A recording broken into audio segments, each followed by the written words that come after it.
మొట్టమొదలు ఆదినాథ సమారంభాం శంకరాచార్య మధ్యమాం శ్రీ పరమానందనాథ పర్యంతం వందే గురు పరంపరాం అనుంది కదా. ఇది మొత్తము మనం గురు పరంపరకి నమస్కారం పెట్టే శ్లోకం. అంటే ఆదినాథుడి దగ్గర నుంచి మొదలుపెట్టి, అంటే శివుడి దగ్గర నుంచి మొదలుపెట్టి మధ్యలో శంకరాచార్యులు, శ్రీ పరమానందనాథులు అంటే మన గురువుగారు, అంటే ఆదినాథుడి దగ్గర నుంచి మొదలుపెట్టి మన గురువుగారైన పరమానందనాథ దాకా ఉన్న పర్యంతం అంటే వరకు ఉన్న గురు పరంపరకి వందే అంటే నేను నమస్కరిస్తున్నాను అని. అంటే ఈ గురు పరంపర కొన్ని లక్షల కోట్ల మంది గురువులు ఉంటారు శివుడి దగ్గర నుంచి మొదలుపెట్టి.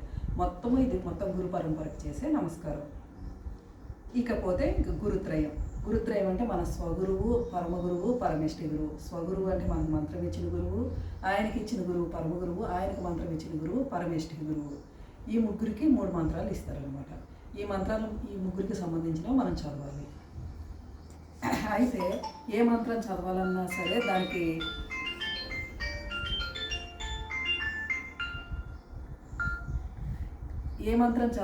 సరే దానికి షడంగాలు అని ఉంటాయి. షడంగాలు అంటే ఇప్పుడు ఇక్కడ ఉంది అస్యశ్రీ స్వగురు మహామంత్రస్య. ఈ స్వగురు మహామంత్రానికి ఋషి ఎవరు? ఋషి అంటే మంత్రాన్ని దర్శించిన వాడు కానీ ద్రష్ట కానీ స్రష్ట కానీ అవుతాడనమాట. మంత్రం వినిపించిన అతను కానీ దర్శించిన అతను కానీ అవుతాడు. ఇక్కడ ఈ స్వగురు మంత్రానికి బ్రహ్మ ఋషి స్థానం ఇక్కడ అవుతుంది. బ్రహ్మ ఋషి. ఛందస్సు అంటే భాషకే కదా వ్యాకరణము, ఛందస్సు ఇవన్నీ ఉండేది. ఈ భాష ఎక్కడి నుంచి వస్తుంది? మన నోట్లోంచి వస్తుంది. కాబట్టి ఋషి స్థానం వచ్చేసరికి కొంతమంది ఏమో గాయత్రి ఛందహ అని ఇట్లా చూపిస్తారు, కొంతమంది వాక్ స్థానం కాబట్టి ఇట్లా చూపిస్తారు. మొత్తానికి ముఖం నుంచి వస్తుంది కాబట్టి ఇట్లా కూడా చూపించవచ్చు. గాయత్రి ఛందహ. తర్వాత శ్రీ గురుదేవత. దేవతా స్థానం హృదయం, శ్రీ గురుదేవత. తర్వాత బీజము, శక్తి, కీలకం అనే 3 ఉంటాయి. హం బీజం, సహశక్తి, సోహం కీలకం. ఇలా చూపించాలి. అంటే ఋషి, ఛందస్సు, దేవత, బీజము, శక్తి, కీలకము ఈ 6 ప్రతి మంత్రానికి అంగాల్లాగా భాగాలుగా ఉంటాయి, మన శరీర భాగాల్లాగా. అయితే ఇప్పుడు మనం సంకల్పం చెప్పాలి. దేనికోసం చేస్తున్నాం ఈ మంత్రము అంటే స్వగురు అనుగ్రహ ప్రసాద సిద్ధ్యర్థే జపే వినియోగ. స్వగురు అనుగ్రహం దొరకటం కోసము జపంలో నేను వినియోగిస్తున్నాను ఈ షడంగాలని అని మనం చెప్తున్నాం. చెప్పి మన దగ్గర రాగి ప్లేటులను, రాగి గ్లాసు ఉంటాయి కదా, ఉద్దరణతో నీళ్లు వదిలిపెట్టాలి. సంకల్పం చెప్పినప్పుడు అక్షంతలతో నీళ్లు కానీ ఉద్దరణతో నీళ్లు కానీ వదిలిపెట్టాలన్నమాట సంకల్పం చెప్పేటప్పుడు. తర్వాత న్యాస భాగం. న్యాసము అంటే ఏంటంటే ఆ పర్టిక్యులర్ వాతావరణంలో ఉన్న దట్ పర్టిక్యులర్ ఎనర్జీని మన శరీరంలోకి నింపుకోవడం. అయితే ఈ దీంట్లో ఈ దిగ్బంధము, దిగ్విమోహం అని ఉంటాయి. అంటే ఆ శక్తిని మనలో బంధించడం దిగ్బంధం అవుతుంది, దాన్ని మళ్ళీ ఫ్రీ చేయడం దిగ్విమోహం అవుతుంది. దిగ్బంధంలో మనకు 2 రకాలు ఉన్నాయి, కరన్యాసము, అంగన్యాసము. చాలా రకాల న్యాసాలు ఉంటాయి కానీ ఇక్కడ అంగన్యాస, కరన్యాసాలు మాత్రమే కవర్ చేస్తారు. కరన్యాసం అంటే చేతి వేళ్లతోటి ఈ పాయింట్స్ అనేవి టెర్మినల్ పాయింట్స్. వాతావరణంలో ఉన్న ఎనర్జీని గ్రాస్ప్ చేసుకునే శక్తి వీటికి ఉంటుందన్నమాట ఈ వేళ్ళకి. అందుకే ముద్రలు వేసేటప్పుడు కూడా ఇట్లా వేస్తూ ఉంటారు కదా. దీనికి అంగుష్టము అంటే బొటన వేలు. ఈ బొటన వేలుని చూపించడానికి దీన్ని వాడాలి, తర్జనీని. ఈ మిగతా వేళ్ళని చూపించడానికి బొటన వేలుని వాడాలి. కొంతమంది ఇలా అంటూ ఉంటారు కానీ మన గురువుగారు ఎలా చెప్తారంటే ఈ తర్జనీతో బొటన వేలుని చూపించాలి. హంసాం అంగుష్టాభ్యాం నమః. తర్వాత దీంతో చూపించాలి. చూడడానికి ఏమవుతుంది, దీంతో చూపించినా చాలామంది నన్ను అడిగారు 2 ఒకటేలా కనిపిస్తున్నాయి, డిఫరెన్స్ ఏంటి అని అడిగారు. ఫస్ట్ దీంతో చూపిస్తాం, హంసాం అంగుష్టాభ్యాం నమః. తర్వాత హంసీం తర్జనీభ్యాం నమః, హంసూం మధ్యమాభ్యాం నమః, హంసైం అనామికాభ్యాం నమః, హంసౌం కనిష్ఠికాభ్యాం నమః, హంసః కరతల కరపుష్టాభ్యాం నమః. ఇది కరన్యాసము. తర్వాత అంగన్యాసము. హంసాం హృదయాయ నమః, హంసీం శిరసే స్వాహ, హంసూం శిఖాయ ఔషట్, హంసైం కవచాయ హుం. కవచాలు అంటే మన గురువుగారు ఇలా చూపిస్తారు. కొంతమంది కవచాలు అంటే ఇట్లా అని కూడా అంటారు. కవచాలు అంటే ఇప్పుడు కర్ణుడికి కవచ కుండలాలు ఉన్నాయి అంటారు. కుండలాలు ఉండే చెవులకే కదా, చెవుల్ని కూడా కవచాలని అంటారు. ఇక్కడ కవచాయ హుం అంటే మనం ఇలా చూపిస్తాము. హంసైం కవచాయ హుం, హంసౌం నేత్రత్రయాయ ఔషట్. 3 కళ్ళు. 3 కళ్ళని కొంతమంది ఇలా చూపిస్తే, కొంతమంది ఇట్లా చూపిస్తారన్నమాట. మనం ఇట్లా కూడా చూపించుకోవచ్చు, లేకపోతే ఇట్లా అనొచ్చు. నేత్రత్రయాయ ఔషటు. హంస అస్త్రాయ ఫట్ అన్నప్పుడు కుడివైపుకి, ఎడమ నుంచి కుడివైపుకి హంస అస్త్రాయ ఫట్. బ్రహ్మభూర్భువస్సువరోమితి దిగ్బంధ. ఇది దిగ్బంధ భాగం. తర్వాత మనము ధ్యాన శ్లోకం చదవాలి. ఈ ధ్యాన శ్లోకం ఎవరిది అంటే పైన మనం గురు పరంపరకి సంబంధించిన నమస్కారం చెప్పాము. ఇక్కడికి వచ్చేసరికి మన స్వగురు పాదాలకు మనం చేసే నమస్కారం అనమాట ఇది. వందే గురుపద ద్వంద్వం అవాంగ్మానస గోచరం. మనస్సుకి మాటకి దొరకనిది ఈ తత్వం, ఈ గురుపదాల యొక్క స్వభావం అనేది. రక్తశుక్ల ప్రభామిశ్రం అతర్క్యం త్రైపురం మహః. ఇది రక్తశుక్ల ప్రభామిశ్రం. రక్తవర్ణం అంటే ఎరుపు, శుక్లం అంటే తెలుపు. అంటే తెలుపు పాదం వచ్చేసరికి శివుడిది, ఎరుపు పాదం వచ్చేసరికి అమ్మవారిది. అంటే శివశక్తుల స్వరూపంగా మనం ఇక్కడ గురువుని భావన చేస్తున్నాము. అటువంటి గురు పాదాలకి నేను నమస్కరిస్తున్నాను అని చెప్పడం వందే అంటే. తర్వాత మంత్రం వచ్చేసరికి ఐం హ్రీం శ్రీం ఐం క్లీం సౌహ్ హంస శివ సోహం స్వరూప నిరూపణ హేతవే స్వగురవే నమః అస్మత్ స్వగురు శ్రీ పరమానందనాథ శ్రీపాదుకాం పూజయామి నమః. ఈ మంత్రం దగ్గరికి వచ్చేసరికి మీరు 1 మాలలో 2 మాలలో 3 మాలలో మీ టైంని బట్టి మీ ఓపికను బట్టి చేసుకోండి. అయితే ఇక్కడ ఒకటి ఏంటి అంటే గురు మంత్రాలకు వచ్చేసరికి ప్రతి మంత్రము 10,000 సార్లు చేయాలి. స్వగురు మంత్రం 10,000, పరమగురు మంత్రం 10,000, పరమేష్ఠి గురు మంత్రం 10,000 చేయాలి. అయితే ఒకళ్ళది 10,000 అయ్యాక 2,000 10,000, తర్వాత వాళ్ళకి 10,000 ఇది కాదు వరస. స్వగురువుది ఎంత చేశామో పరమగురువుది పరమేష్ఠి గురువుది కూడా అంతే చేయాలి. ఈయనది 3 మాలలు చేస్తే మిగతా ఇద్దరు కూడా 3 మాలలు చేయాలి. దాన్ని బట్టి మీ టైంని బట్టి మీరు 1 మాల చేయాలా 2 మాలలు చేయాలా డిసైడ్ అవ్వండి. 1 మాల చేశారనుకోండి 3 గురువులు కలిపి 300 అవుతుంది. అంటే 100 రోజులు పడుతుంది 30,000 అవడానికి. రోజుకి 2 మాలలు చేశారనుకోండి 2 నెలలు పడుతుంది. రోజుకి మీరు 1000 చేయగలిగితే అంటే ఈయనది 334, ఆయనది 334, ఆయనది 334 అంటే ఇంచుమించు 2:30 గంటల నుంచి 3 గంటలు పడుతుంది. మనం ఎంత ఎక్కువ వేసుకున్నాం అనుకున్నా స్పీడ్ ఎక్కిన తర్వాత 3 గంటలు పడుతుంది. రోజుకు మీరు 3 గంటలు పెట్టగలిగితే నెల రోజుల్లో 30,000 అయిపోతుంది నెల రోజులకి.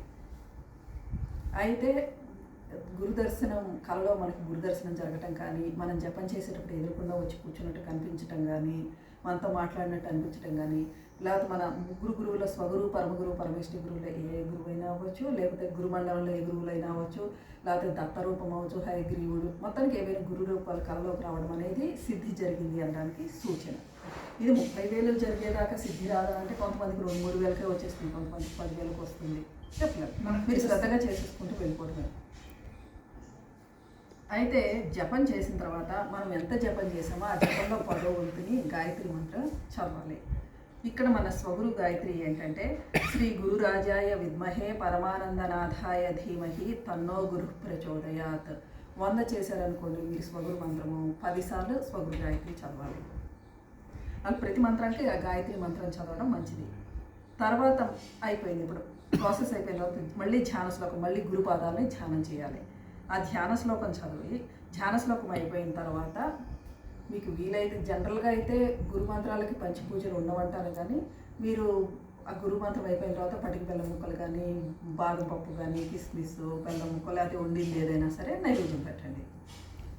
తర్వాత దిగ్విమోకం చేయాలి. మన లోపలికి శక్తిని ఆవాహన చేసుకున్నాం కాబట్టి ఇప్పుడు దాన్ని ఫ్రీ చేయాలి.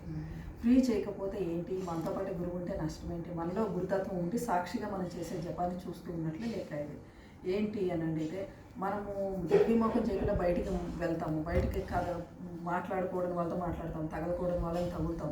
ఇటువంటిప్పుడు ఆ ఎనర్జీకి చాలా ఇబ్బంది కలుగుతుంది, చాలా రెస్ట్లెస్గా కలుగుతుంది, లోపల ఇబ్బంది పెట్టినట్టు అయిపోతుంది, మనకు కూడా ఒంట్లో బాగున్నట్లు అనిపించదు. అందుకని మనం బయటికి వెళ్తాం అనుకుంటే దిగ్విమోకం చేసేసుకుని వెళ్ళిపోవాలి, రిలీజ్ చేసేసి.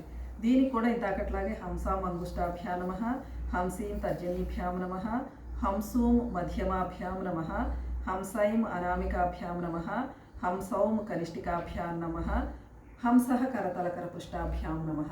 ఇందాక దిగ్బంధంలో ఇట్లా అన్నాం కదా, ఇప్పుడు దిగ్విమోకంలో ఇట్లా ఇట్లా అనుకోవాలి. తర్వాత అంగన్యాసము హంసాం హృదయాయ నమః, హంసీం శిరసే స్వాహ, హంసూం శిఖాయ ఔషట్, హంసైం కవచాయ హుం, హంసౌం నేత్రత్రయాయ ఔషట్, హంసః అస్త్రాయ పట్. అస్త్రాయ పట్టు కుడి నుంచి అడపకు తిప్పాలి. ఇందాక ఇట్లా అన్నాం కదా, ఇట్లా వెళ్ళి హంసః అస్త్రాయ పట్ బ్రహ్మపూర్భువస్సువరోమితి దిగ్విమోక. ఇందాక దిగ్బంధానికి ఇట్లా అన్నాం కదా, ఇప్పుడు దిగ్విమోకానికి ఇట్లా అంటాం.